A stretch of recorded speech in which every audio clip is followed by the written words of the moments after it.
ہاتھ میں ڈنڈا اٹھانے والے اور ڈنڈے پہ پوری قوم کو بھیڑ بکریاں سمجھ کر ہانکنے والے یہ کیوں بھول جاتے ہیں کہ ڈنڈے کے زور پر قومیں کبھی نہیں چل سکتی، کبھی نہیں پل سکتی، کبھی نہیں آگے بڑھ سکتی۔ آپ اپنے ڈنڈے بدلتے جائیں، ڈنڈوں کے نام لکھتے جائیں، لیکن پھر بھی انسان انسان ہوتا ہے۔ جن لوگوں کو عمران خان سے صرف لگاؤ تھا یا عقیدت تھی، اب اس کی محبت لوگوں کے دلوں میں، ذہنوں میں نقش ہو چکی ہے۔ آپ نے زبردستی غلطیوں پہ غلطیاں کر کے ایک ان لکھا، ان بیانیہ مارشل لا نافذ کر کے یہ کیا کہ ہر طرح کے ظلم و ستم روا رکھے۔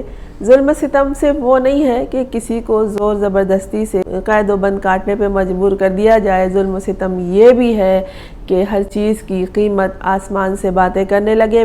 آلو، پیاز، چینی، چاول، آٹا، گڑ سب مہنگا ہو جائے، ہر چیز عام آدمی کے دسترس سے، مزدور کی دسترس سے، محنت کش کے دسترس سے دور ہو جائے، اس کی زندگی اسی ایک محور میں گھومتی رہے کہ محنت کرنے کے باوجود بھی اسے کچھ حاصل نہیں ہو رہا ہے۔ جب وہ کچھ ہدف اپنا حاصل کر لیتا ہے محنت کر کے، تو پتہ چلتا ہے کہ جس 100 روپے کے لیے وہ محنت کر رہا تھا، اس 100 روپے کی وہ چیز اب نہیں آتی، بلکہ اس کی قیمت ڈبل ٹرپل ہو گئی ہے۔ تو یہ بھی ظلم و ستم ہے۔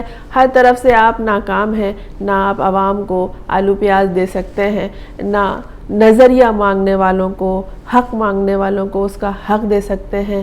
ہر طرف مداخلت کی، جہاں آپ کا کام نہیں تھا، آپ کا کام سرحدوں تک تھا، لیکن آپ لوگوں کے گھروں میں گھس گئے اور توڑ پھوڑ کی۔ گھروں میں بنانے کے لیے تو گھسنے سے رہے، کھانے کے لیے یا توڑنے کے لیے یا لوٹنے کے لیے گھستے ہیں۔ اور اس کے بعد کسان کنونشن سے بات شروع ہوئی تو کرکٹرز تک پہنچی۔ کرکٹرز کو اپنے پاس بلا کر ان کی تربیت کی گئی۔ جناب، کرکٹرز کی تربیت ماہرین کرتے ہیں جو خود کرکٹ کو جانتے ہیں، کھیلتے ہیں، جو سابقہ کھلاڑی ہوتے ہیں۔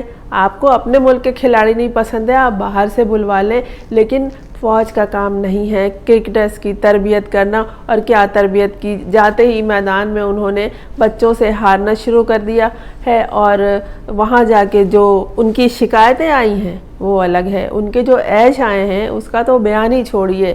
وہ تو ایسا لگتا ہے کہ کرکٹرز بننا ہی چاہتے ہیں اس لیے کہ پیسہ ہاتھ آ جائے، اور جو جا کے وہاں 20 اور 25 ڈالر کے لیے انہوں نے لوگوں سے کہا کہ سیلفیاں بناؤ تو ہمیں $25 دو۔ یہ سب الگ ہے کہ ایسا لگ رہا ہے کہ جیسے انہیں کبھی امریکہ میں آنا ہی نہیں ہے دوبارہ، کہ بس ہاتھ مار لو، جہاں سے بھی جس طرح سے لوٹ سکو لوٹ لو۔ کارکردگی کچھ نہیں، صفر ہے۔ اور عوام ہے کہ ایک امید لے کے آ جاتی ہے میدان میں۔ جس وقت وہاں میچ ہو رہا ہے کوئی پاکستانی اپنے گھر میں نہیں ہے، سب پویلین میں موجود ہیں، سب اسٹیڈیم میں موجود ہیں، اور نعرہ کس کا لگ رہا ہے؟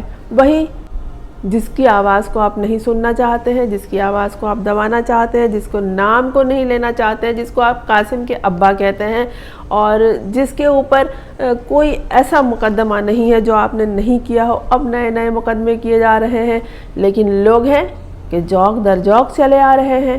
کوئی تو کام ہو آپ کا ایسا جسے صحیح کہا جائے، کوئی آپ کی ضد ہے، کوئی انا پرستی ہے، کوئی طاقت کا زوم ہے جو آپ کو اس راستے پہ چلا کے عوام کے نظر میں ذلیل کرنے پہ مجبور کر رہا ہے۔ ادھر دیکھیے ایک لڑکی، وہ بھی قیدی، جس کو سال بھر سے زیادہ ہو گیا ہے قید میں رہتے ہوئے، اگر نکلتے ہوئے وہ اپنے فاتحانہ انداز میں اپنے نظریے، اپنے خیال، اپنی عقیدت، اپنی محبت، اپنے لگاؤ کے حوالے سے مسکراتی ہے تو آپ کو آگ لگ جاتی ہے۔